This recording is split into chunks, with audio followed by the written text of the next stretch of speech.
तो 5 भाई एक पत्नी द्रौपदी राजा परीक्षित को सिंहासन दे करके उत्तरा पंथ की और स्वर्ग के रास्ते में चले गए।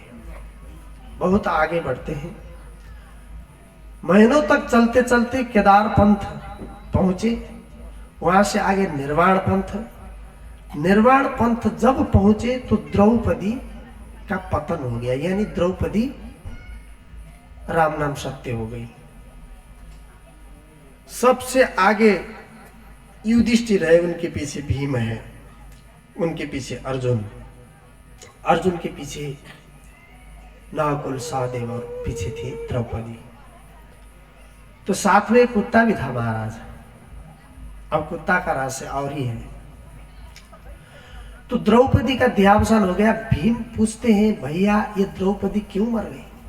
इन्होंने तो कोई पाप नहीं किया, इनके ऊपर पाप हुआ है, इनका चीर हरण करने का कोशिश हुआ, इनके ऊपर कई लोगों की कुदृष्टि रही, 14 वर्ष हमारे साथ वनवास में ये रही, इन्होंने हमारा हर सुख दुख में साथ दिया, इन्होंने कोई पाप तो नहीं किया, पर ये सशरीर स्वर्गवास क्यों नहीं कर पा रही है, क्या हो गया?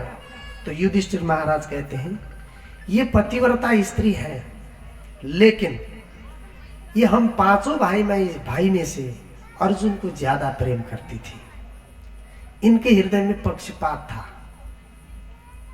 तो इसलिए ये मर गई। उसके बाद क्रमशः सहदेव का पतन हो गया। तो भीम पूछते हैं सहदेव ये तो ज्ञानी था, ये क्यों पतन हो गया? बोले ज्ञान का ही तो घमंड था इसे। समझ में आ रहा है ना आपको? ज्ञानी होने से कोई मुक्ति नहीं होता है। ज्ञानी, अगर ज्ञानी सब कुछ होता तो रावण मूर्ख क्यों बनता? ज्ञान से भी, मैंने दिन में कथा में कहा, ज्ञान भी एक मद है, जवानी का मद, ऐश्वर्य का मद, धन का मद और विद्या का मद, ये भी मद अहंकार पैदा कर लेता है। इसको यही तो कमी था कि ज्ञान का घमंड था, मैं ज्ञानी हूं करके, इसी घमंड के कारण मर गया ये। तो उसके बाद नकुल का पतन होता है। तो पूछते हैं नकुल का क्यों? ये बड़ा हैंडसम था, सुंदर था, तो इसे महाराज सुंदरता का घमंड था, इसलिए इसका पतन हो गया। फिर बाद में अर्जुन का भी पतन हुआ। पूछते हैं भैया अर्जुन ने तो धर्म संरक्षण किया है, धर्म युद्ध किया है, वो तो योद्धा है, वो कैसे मर गया? युधिष्ठिर महाराज बोलते यही तो कमी है, बल का घमंड था, मैं योद्धा हूं करके उसको अहंकार था, इसलिए मर गया।